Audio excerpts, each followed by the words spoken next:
Hi అండి అందరికీ. నేను సైదారాణి. ఈ కూరగాయలు వచ్చి మేము కౌలు చేసే పొలంలో వెండి ఒక 20 సెంట్లు సుమారు వేసారు మా వారు.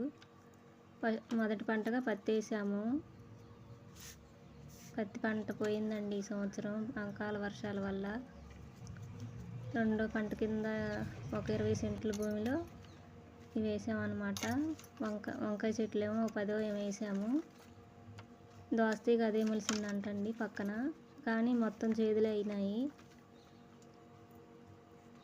టమాటా వేసిన కాంచి మా వారు చాలా కష్టపడ్డారండి. నీళ్ళు లేవు సరిగా అక్కడ.